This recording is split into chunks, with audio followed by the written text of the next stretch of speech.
Welcome back to A Little Bit of Cheese. This is your bite-sized Wisconsin sports podcast. I'm your host, Cody Tobias. That is Sam Douglas. A lot of news coming to us. A late-night trade last night. Freddy Peralta. I guess it was inevitable as much as I said it was almost impossible. Freddy Peralta on his way to the Big Apple over to the New York Mets. A trade with him and Tobias Myers on their way out. And in return, it is Brandon Sproat, or as Sam is already calling him, the Sproat Goat, and Jett right. Williams are on their way to Milwaukee, both top 100 MLB prospects. Instant reactions to the trade here, Sam. There's a gut punch when Freddy leaves. There just is. I think everybody that loved the Brewers, that was part of the Brewers season last year, did not want to see Freddy walk out the door. We knew that he was only going to be on the line for about $8 million next year. But it was always the contract that was looming. And the Brewers are my favorite farm team in baseball.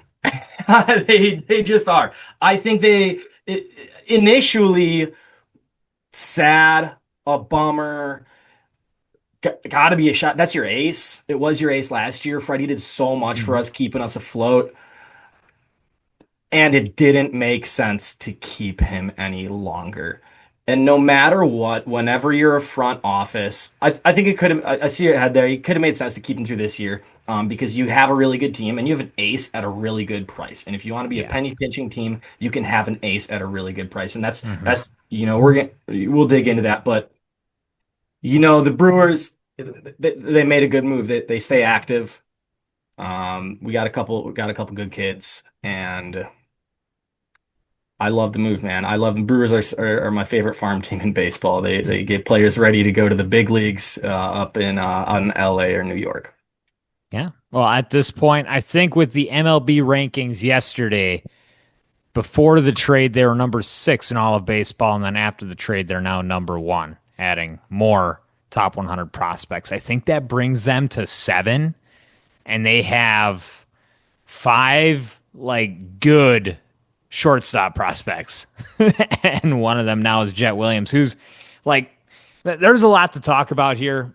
And I'll kind of just mirror what you said. Freddy Peralta, I remember watching his major league debut. I think it was 2017, Mother's Day in Colorado. He had the pink hat on. 5 innings pitched, 13 strikeouts, no runs. It was ridiculous. Did you not watch that game, Sam? I didn't watch it. I knew the numbers though. I didn't know it was 5. It was 13 Ks and 13. Maybe Ks you actually 5. had Mother's Day celebration. Maybe you cared about your mom at that point. But no, I was watching baseball that day, and Freddy Peralta gave us a gift, and he was a very good pitcher for what'd that be? Quick math, 9 years, 9 seasons in Milwaukee, 8 seasons in Milwaukee. Mm-hmm. But you got a lot of good baseball out of him. Not a lot of playoff success, I will say. And that's going to be the one thing where I sit back and look on this, and Freddy Peralta was a frustrating piece for me and kind of always was, because we always saw that pitcher that he could have been. Like the guy that could go deep into a game, that guy that you really trust to be an ace. And Freddie, even last year, placing top 5 in National League Cy Young, I never considered him ace. Corbin Burns at a point was an ace. Yeah. Brandon Woodruff at a point was an ace. Sure was. Freddy Peralta just never got over that threshold. And it was weird. He was good for your 5 innings, and then anything past that 5th was usually weird. And then anything past that was usually a wash with Freddy Peralta. So, like I said, you got a lot of really good baseball out of him, but in terms of top pitching, he was just never that. He was always a very good number 2 starter. And I think that's all that he's ever going to be. And I think you have probably seen the best of Freddy Peralta. I'll say that. I would not be surprised if he comes out next year in New York and for whatever reason has a below average season. Because people forget. Last year looked really good. The year prior, he had a FIP, which is an analytical stat. You can get as dorky as you want with me. It was over 4. and it was bad. But his ERA with the defense looked okay. But what Hmm. we've seen with the Milwaukee pitching staff is everybody benefits from that defense. And Freddy Peralta was definitely one of the guys that greatly benefited from it. He had a 2.7 ERA last year. That's like elite stuff. I didn't think Freddy Peralta had an elite year. It was just a typical Freddy Peralta year where it's good, but it's just not great. You got one great start. It was early in the season. He went 8 innings, and you're like, okay, can we turn this around? Can we watch our pitch counts early and not let things get away from us? But that just dwindled as the season went on. And when it got to the playoffs, it was fine, but it wasn't great. I mean, the hitting just completely fell apart against LA. So kind of a long-winded way in saying I'm sad that Freddy Peralta is going, but I'm not devastated that he's going. I think this team can rebound. I think you have enough depth in your starting rotation, and I think it shows you that the Brewers are confident that Brandon Woodruff is going to have a healthy start to his 2026 season. That excites me. You have Jacob Mizorowski, who excites me.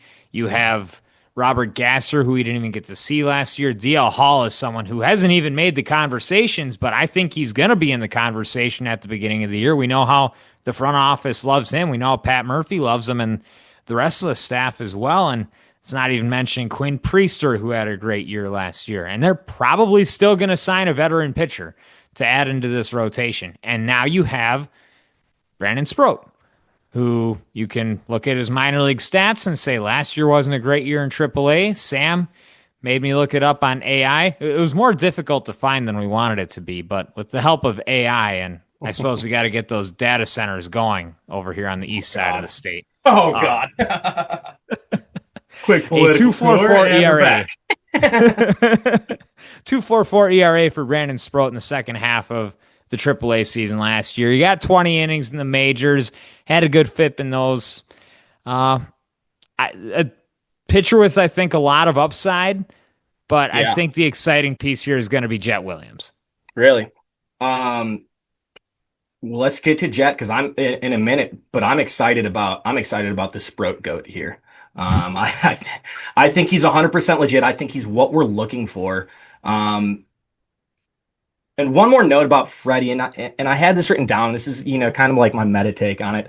Whenever any sports franchise has a player that is a trade high candidate that has performed better than they ever have before, that's always going to frustrate the fans. There's not one trade high situation where the fans are like, yeah, we should get rid of him. Now, it happens in baseball more than any other sport just because of the way that contracts are happening. You got a contract renewal coming up. Now, we got to trade to get something for you because we're just not going to retain you. Um, but whenever you trade high, we did this with Isaac Collins. It's uncomfortable. And the Brewers have done this multiple times. And I understand the reaction from the fans that hate this move because if we handle things differently, now this is I'm just pulling names. I didn't research what all we got from all the trade packages, and you might know better than me, but from your everyday fan perspective, maybe if we handle things differently, right? We're a 97 win team that has a pitching roster of Corbin Burns, Freddy Peralta, Woody, Miz, Devin Williams, Hader, McGill, Uribe. I mean, those are not those. That's a no joke lineup of names that can go win you a World Series. Mm-hmm. If we were to put money forward and maybe we keep, these young bats that we have, Churio is always in the system, and Willie Adames instead of Joey Ortiz in the lineup. Like, I understand that when you look at it like that, it's like, wow, we could have all these things, but that's just not how it Yeah, works. you really can't. In all honesty, you get Bruce, 1 year of those guys, is what it is. You would have got one more year of Corbin Burns. You would have got a year and a half of Josh Hader. You would have got a year to Devin Williams, and you would have got just a year out of Freddie here. Like that. and That's what the value is. who can be mad if you're a Brewer fan? Freddie just made generational money, man. Shout out Freddie. He's gonna go get a bag that he would not have gotten in Milwaukee. Yeah. He's earned it. He deserves it. And he's gonna go make all the money in the world. I said the same thing about Bobby Portis. At some point, go get your bag. You did awesome stuff for us. Let's get a kid in like Sproat, who's 24, had a really successful back half of his AAA stint recently. 2.44 over 11 innings, a 30% strikeout rate over the back half of his AAA stint last year. Those are awesome numbers. Give this 24-year-old who's ready to mature into his body a Chris Hook and a platform with a little bit less pressure in it and a fan base who's going to love him right away. That's the Brewers concoction, man. And then in a couple years, he's arbitration eligible in 2029. He's going to be around for a little bit. He's going to be 28, 29 with a lot of innings thrown for the Brewers, and we're going to flip him for the next prospect. And that's how it's going to go. And the next prospect is going to be fantastic, and we're going to flip him for the next prospects. And that's why the Brewers are my favorite farm team. We're not going to keep these guys, but they are active, and they have a formula that works. If it wasn't working, I think we're talking a little bit differently right now. But we have no reason to have any sort of lack of trust on what this pitching staff is going to do when they say, hey, we're going to trade our ace and we're going to go get this 24-year-old pitcher. I have every reason to believe in it.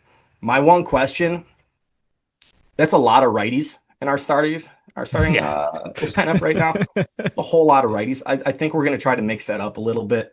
But yeah, I just think he's ready to make the leap right now. Right now, I know you're going to talk a little more about Jett, but I think Sproat is MLB ready to come into his body and be a legitimate, arguably top three pitcher for us this year. Top three. That'd be quite the ceiling there, Sam. But I mean, I think the stuff is there. He touches 98. Good sinker, good cutter, good slider, and that's exactly what Chris Hook loves. Excuse me. Yeah, no, it's good. It's stuff to be excited about. I mean, he's a 25-year-old prospect, so he's a little bit older on that prospect end. But I mean, we've seen it with Quinn Priester last year. It was a guy who was 24 and had kind of hopped around because he couldn't find success before, and comes to Milwaukee and it's a guy who probably could have been in all-star conversations had he been there a little bit earlier. Talk a little bit about Jett Williams. This is I'll call him like a skinnier Caleb Durbin-esque kind of ball player. He's 5'7", 175 pounds. But the Jett can fly, man. He's got the jets. Yeah. He can run. He has a 60 grade speed. Last year, hit 281 with 17 homers.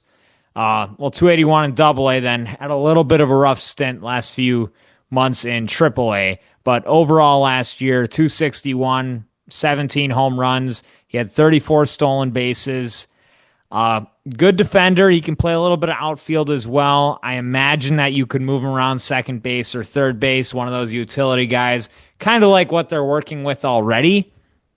So you've added another piece in there that's going to compete for an everyday spot, whether that be with Caleb Durbin or with Joey Ortiz. I'm going to tell you guys right now, the Brewers love Joey Ortiz. It is going to be so hard for them to knock him off of his spot. The way that they talk about him, I don't know if his job is the one in jeopardy. I think Jett is certainly going to be there to help push, but I wouldn't be surprised if Jett is there more to compete with Caleb Durbin than Joey Ortiz, because I've just heard the way that they talk about Ortiz, and it's I don't know. I think they like Jett a lot too. He's another Pat Murphy kind of player. He is scrappy, not a big guy, doesn't hit for a ton of power, but he's going to play the game the way Murphy wants him to. He's going to take his pitches. He's going to work at bats. He's going to make contact and just give you value in a lot of different places. And it's not flashy. I wish you got more power, because this is a lineup that is still lacking a lot of power, and you don't even really have a lot of the power potential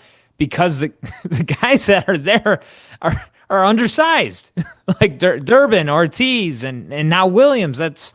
You need to see some of your guys that are already in that lineup and established. You need to see Yelich have another good year. You need to see Terang continue to explode. You need Shurry to have that year that we just think that he can, and we need Garrett Mitchell to do anything is where I'm at. And for Contreras to bounce back, then I think I can feel a lot better. But if the team performs like it did last year, you're really missing a power bat in the middle of that lineup, and I was hoping you'd look for that a little bit more in this trade. But what you did was you kind of got a replicated a few of the guys you already have.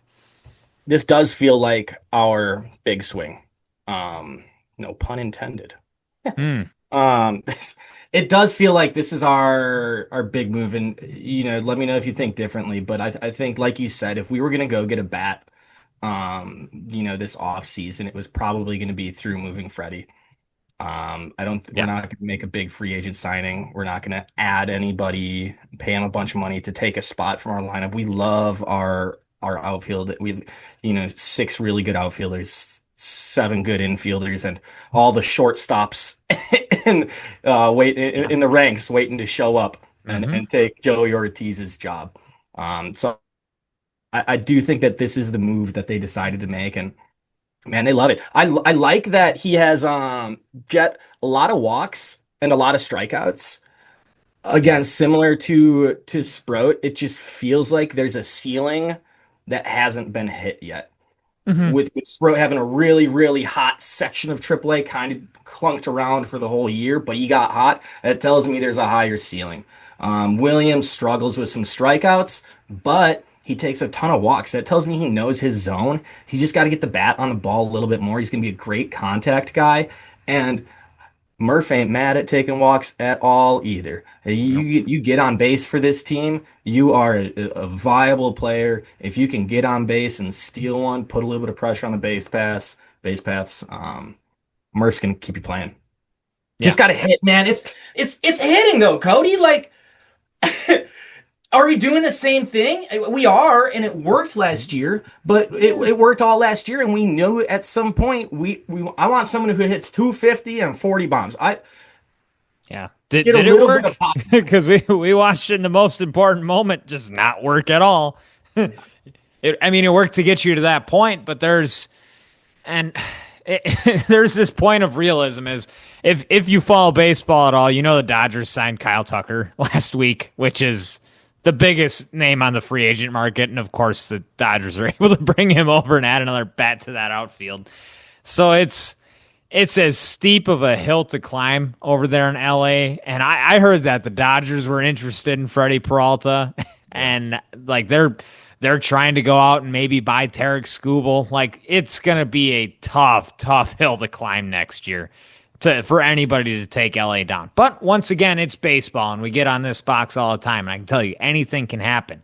There's just a lower chance of anything happening here the more that the Dodgers go and load up on just Hall of Fame level talent. So yeah, I wish there was a bigger bet. And right now, looking at the free agent market, don't get excited. Anybody like if you're looking at it realistically, even going into the off season, there was not a single guy where you looked at and thought that it was going to be a realistic piece. Like there wasn't even a Reese Hoskins esque bat out there for Milwaukee to try to bring in. Like a guy, which I know Reese Hoskins is literally on the market because Milwaukee didn't want to bring him back, but we kind of saw how that competition ended last year with him and Andrew Vaughn. And I think Milwaukee's very confident in what they have with Vaughn and Bowers on the other end too. So they're very confident in the guys that they have. Like you said, this is your big splash. I was almost thinking the Angel Zerpa trade and the Isaac Collins was going to be your big splash. I did not think that any team was going to muster up enough of a trade for Milwaukee to agree to it. And to be completely honest to you, looking at the whole scope of this trade, I don't think it was enough value for what I was expecting. I for think the Freddie. market, I really don't. I mean, a guy who finished top five in the Cy Young, and you're bringing in a Tobias Myers who is just a year off of having a very solid season and looking lights out in the playoffs. They got a guy in Tobias Myers that they don't even Yeah. know about. I think they're discrediting him as a throw in right now. They're going to be very, very happy with Tobias Myers does for him. Yes, they are, and that's those are the little moves. It's David Stearns over there working in New York, which some of you people might not remember, but that is kind of the guy that saved Milwaukee baseball. Like was hired in 2015 and brought you to where you thought that this team could go and win a World Series. Matt Arnold was the predecessor to Stearns, and Stearns is making those moves over there too. So very smart baseball operations side over there. Arnold and Stearns literally worked together side by side to build up this Brewers roster. Now Arnold is having it where it's at, and I mean, taking it to heights where I didn't think it could reach last year with 97 wins, but now you're just hoping that you can find some more success in the playoffs. And I in all honesty, I don't think that the two guys you got, I don't know if they excite me enough, but it's the way that Milwaukee has been operating. You can go back. I look at the Corbin Burns trade too, and this is years past. You could have had 1 year of Corbin Burns with another. You get the three-headed monster for another year with Brandon Woodruff, Freddy Peralta. Your lineup was going to be all right. You could have went and ran that back, but instead you got back Joey Ortiz and DL Hall. And yeah, at the time it's like, oh, you got two top 100 prospects. That's awesome. These guys don't pan out all the time, and Milwaukee's been pretty lucky. I mean, I didn't think Caleb Durbin was going to do what he did last year, and to be honest, I wouldn't be surprised if he hits worse this year. Like, that's kind of how I feel about it. I feel like he got a little bit lucky towards the end of the year. And there's a real chance that you have another Joey Ortiz and DL Hall situation with the two guys that you got. They're prospects because they are prospects. They haven't done it yet. They could do it, but that's the whole thing. You had two guys on your major league roster that you could have ran it back with, and you could have tried another shot. I don't think this one hurts as much as that Corbin Burns one did, especially looking in hindsight what your return package was. But this is what you're dealing with here, and this is what they got back, and it's kind of doing the same thing over and over again. It's insanity. And maybe Jett Williams can be a guy that pops out 20 home runs and hits 280, but he didn't even do that in Double A or Triple A last year. So it's kind of where I'm at with this. I guess I'm less than content, but I guess I have to be fine with it because this team continues to find ways to win in the regular season. But I think there was more meat on the bone with that Freddy and Tobias trade. It's really hard, especially with how good we were last year. We had a really good, really good young team, and you feel like everyone can get a little better, give them another shot, everyone gets a little stronger, not lose any major pieces, and you get rid of your ace.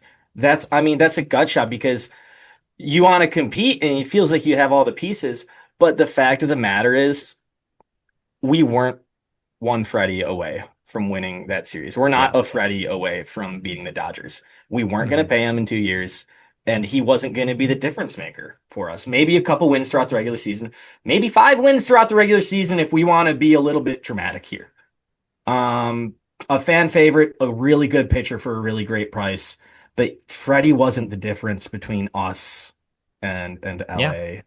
And but it's hard because, we were a series or 2 away from being, World Series, baby. The Brewers. You were just a series away, but you were a lot farther than a series away. 4 very long games. Yeah, a whole lot farther than that. So, and maybe we see the Dodgers in round 1 and we don't even get there. So, I love what last year was. And again, kind of like what I said earlier, whenever you have a trade high candidate, it's going to suck a little bit. Yeah. Yeah. So my thoughts are all over the road. Like, it's hard to process these things without knowing what these guys are going to do. Here, I'll tell you. This team, the Brewers win this trade if Brandon Sproat has a better year this year than Freddy Peralta. And I'll confidently say that. That's where I feel confident with it. Or you have 3 guys that all pitch as good or better than Freddy Peralta. But it's only 1 year of Freddy. I mean, the Mets didn't... You said it wasn't enough for Freddy. What about, was it enough for 1 year of Freddy? Does that change your perspective on it? I mean, not really. Like, it's a window, and each season is its own little, you're taking your shot. No, you can't put all the eggs in one basket, but you have a lot of your pieces that are right there, and they've always had that. And the reason that they have all of these pieces, I understand a good chunk, is because they've traded guys away. I mean, we can go back and look at all these trades, and none of the guys that you got back are the reason that you're winning all of these balls. Durbin is probably the most valuable piece out of those, and all you had to give away with Devin Williams. I'm fine. That Williams trade, I'm totally fine with. I mean, he sucked last year in New York, and Durbin held down the fort at third base. The other trades I'm not okay with. The Burns trade I'm not okay with. Josh Hader, I am not. And Freddie, the verdict's still out, but it's just hard to say. Like, we're in hindsight. we're a farm team, Cody. We're just a farm team. We're bargain shopping. And if you're okay with us being a farm team, then these moves are awesome because an active front office is we got to be grateful for that. If Well, we what's were the a farm bargain if you team, don't get the major league guys that are winning you the ball games? Why did the Brewers win so many games last year? Was it because they traded away their stars in years prior? I think they were chipping away. That's what they did all season long. They had 13, 15, 17 guys that could all compete a little bit. We didn't But it we've never wasn't been those players. It wasn't Joey Ortiz. It wasn't DL Hall. It wasn't Luis Arias. Like that. That's not what we're talking about here. We're talking about Quinn Priester, like a guy that you just went out and brought off of the street. It's it's the those same players. the same scouting department. It's the same scouting department that picked out Yes. Andrew Vaughn. It's the same scouting department that picked out Priester. Yes, but it's you don't need to get those guys, you don't need to trade away Freddy Peralta or That's Corbin fair. Burns. I Like see that. that's where I'm at with this. And if there would have been a guy last year that's like a mainstay and you traded away a year of Corbin Burns, like if Joey Ortiz would have been a good ball player last year that made me excited to watch him when he stepped up to the plate with 13 at bats with the bases loaded, just some ridiculous number. If that could have been an okay experience for me, I'd have a much different conversation with you right now. Or if DL Hall would have been able to hold any type of consistency on a major league roster, even just to stay healthy, and he hasn't even been able to do that. And that I can't even remember who they brought back in the Hader trade. I know one of them they kind of turned around for William Contreras, but they could have thrown anybody in that deal and got him anyway. That's not where the Brewers have been successful. It hasn't been because of who they've traded away and gotten back in return. It's been them finding diamonds in the rough, not holding the good cards they have and making deals that way. It's just looking at the trash that's out there and picking through the trash and finding something good. It's not by holding the piece and trading with somebody who you think has something more valuable than trash. I see what you're saying because we weren't short on infield prospects, and we're not short on young arms that could be good. Yeah. We are short on splash players, guys Mhm. that can step up big in big time moments and make playoff game changing plays for this Yep. team right now. And we did not get that. So it seems. I think Yeah. Sproat's going to have a little bit more opportunity to be a playoff performer than Williams, at least this year. Mhm. And like I said, I've seen Chris Hook do a whole, and you've seen Chris Hook do a whole lot of good stuff. Yeah. But to level with you, we didn't need to give up Freddie. If we want to go find a talented young player, there's a whole lot of them.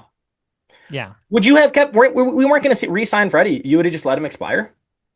For 8 million? Oh yeah. I would Yeah. easily that as cheap a contract as it was, a guy that's been there, a guy who means a lot to that locker room, I would have been so totally fine. I was at the point you needed to blow me away with your trade prospects that you were going to give Milwaukee to be okay with that. And I don't think that's necessarily what happened. And like I said, Jett Williams could be a beast. Right now, I don't think he's a beast. Brandon Sproat could be a monster as well. But at this point, I'm looking at Joey Ortiz and DL Hall all over again. And that's where I'm at until they show me differently. So it's verdict's out, but I'm telling you, it's hard for me to be okay with it at this point. I see a lot of fans, at least the Instagram polls are showing that people think that Milwaukee got good trade value back. And I want to think that they did too, but prospect rankings mean absolutely nothing. And we know this over and over again. Why do the Dodgers have all the top prospects? Why do the Mets have all the top prospects? Why do the Yankees always have good prospects? Why do those top prospects very rarely ever turn out on a major league field? It's because they're not that good. And because, sorry, I know my camera went off there. It's because the prospects aren't that good. And it's because these people pay who's making the prospect lists. Like that's how this works. Like it's not based off anything else. There's money involved in this. So that's my little rant. Like prospect rankings mean absolutely nothing. I don't even know if Bryce Terang was a top 100 prospect. Like, But the consistency of the formula has had us winning for the past 9 years, and it sucks. but it's worked, right? And you're right, it's not It's Ortiz, but it's the fun. process of keeping an eye out for young guys and taking bites at the apple. And their actions back up the words. They want to take bites at the apple. They don't want to make big splash moves. And the front office is consistent with, man. And that's why I say they're my favorite farm team, because if you can be okay with the Brewers being a farm team and not being a serious World Series competitor, then the light's a lot brighter. But if you think the I Brewers are going to mean, go get a World Series anytime soon, then this is going to suck. But Freddie, I think the way that we have to stay relevant is being a role model, how a small market franchise in a non salary cap sport can compete year after year. There should be teams researching what the Brewers are doing, and it's crappy moves that the fan bases dislike, like getting rid of Freddie, getting rid of Josh Hader, getting rid of Corbin Burns. It's crappy moments like that that create long-term success for these franchises. And I'm I'm grateful to be a just Brewer saying fan. they haven't. It's not those moves. It's the other moves. They haven't been here because of selling. Like that's my point. There's not a player on this roster that has been a game changer because of who they sold. And someone could be, but to this point, that's not why this franchise is successful. Bites at the apple, baby. I mean, yeah, but it's the Gotta do guys it. that yeah I think I'll, that's my little rant. I totally get where you're yeah. coming from. And last year we had this exact same conversation with Devin Williams, and I was right on with it. That's exactly what I was saying. It's like we have to be okay with it because they continue to win.